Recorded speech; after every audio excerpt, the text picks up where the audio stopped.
Então vamos ver mais uma grandeza física definida no estudo da física da mecânica. A maioria das bibliografias utiliza o termo quantidade de movimento. E normalmente simboliza-se pela letra Q. Vamos dar mais uma adiantadinha. Observa que quantidade de movimento também é grandeza física vetorial. Depende de módulo, direção e sentido. Pediu características da quantidade de movimento, que é vetor, módulo, direção e sentido. Algumas bibliografias, ao invés de utilizar o termo quantidade de movimento, usa o termo momento linear e simboliza pela letra P. No nosso curso, utilizaremos quantidade de movimento, mas se porventura aparecer numa possível questão um momento linear, P é a mesma coisa. Bom, como é que a gente define quantidade de movimento? Através do produto da massa pela velocidade. Então vamos calcular quantidade de movimento assim, ó, e velocidade é a grandeza vetorial. Quantidade de movimento é massa vezes velocidade, tá bom? Uma observação muito análoga àquela que nós fizemos com o impulso. Impulso e força têm mesma direção e mesmo sentido. Aqui, quantidade de movimento e velocidade possuem mesma direção e mesmo sentido sempre. Olha aquela questãozinha lá. Um objeto tem massa 10 e uma velocidade instantânea, uma velocidade num dado instante de 5. Se você quiser calcular a quantidade de movimento, olha aqui, ó, senhora, o módulo da quantidade de movimento, basta você pegar o valor da massa e efetuar um produto com a velocidade no instante. Então, ficaríamos com 10 vezes 5, uma quantidade de movimento de 50. Se você observar as unidades de massa e velocidade, você já saberá qual é a unidade de quantidade de movimento no sistema internacional. Massa, quilograma, velocidade só pode estar em metro por segundo. Se aparecer a velocidade em quilômetros por hora, imediatamente você divida por 3,6, tá bom? Então, ó, quilograma, metro vezes segundo, tá aqui a unidade, então, quilograma vezes metro por segundo. Só que eu estou pedindo as características, então estão faltando direção e sentido. Direção vertical da velocidade, direção vertical da quantidade de movimento. Sentido para cima da velocidade, sentido para cima da quantidade de movimento também. Tá legal? Observe esse gráfico aqui.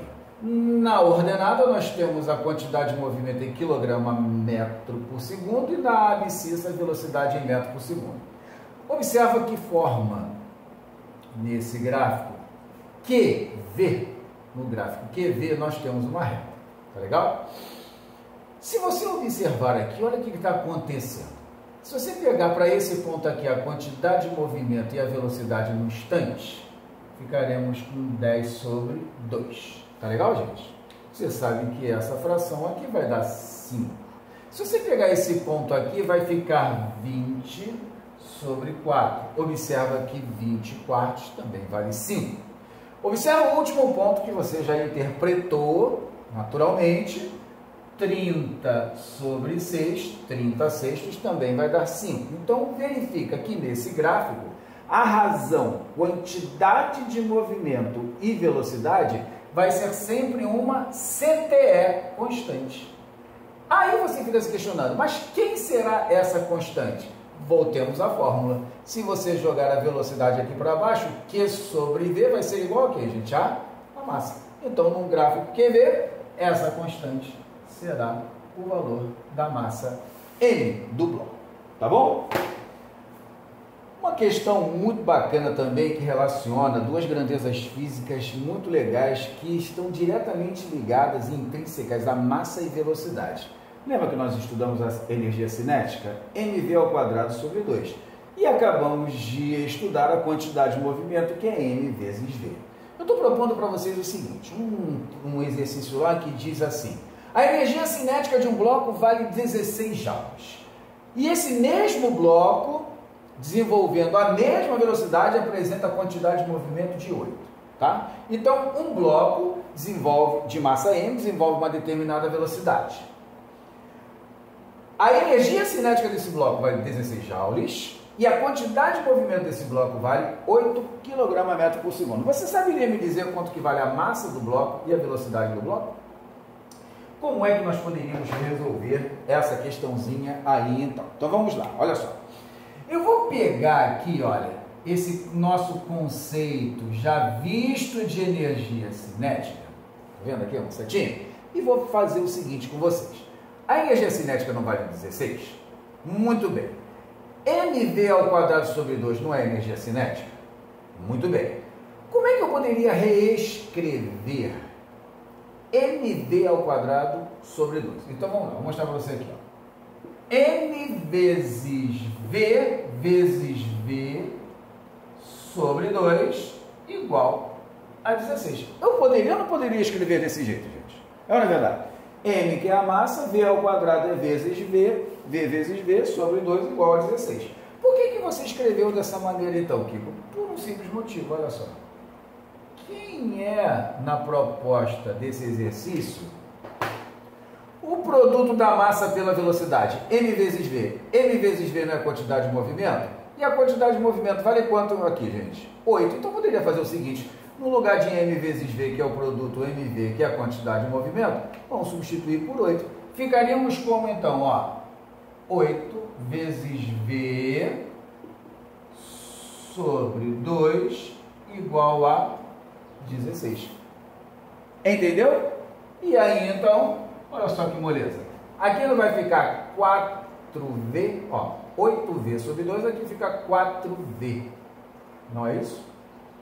4v igual a 16, a velocidade vai ser igual a 4 metros por segundo. Tá legal? Beleza, né? De posse da velocidade, você pode calcular então, evidentemente, o valor da massa do bloco. Podemos fazer aqui, olha, velocidade vale 4, substituir, vamos direto para a quantidade de movimento, que é mais prática, porque não vem elevado ao quadrado, senão demanda mais tempo. Você poderia, evidentemente, substituir aqui na energia cinética, mas na quantidade de movimento é muito mais prático. Então, ficaríamos com m vezes 4 igual a 8. Quanto valerá, então, a massa do nosso bloquinho? A massa do nosso bloquinho valerá 2 kg. Entendido, então? Conceito da quantidade de movimento. A observação para a mesma direção e mesmo sentido da velocidade, gráficos QV e a associação da quantidade de movimento com a energia cinética.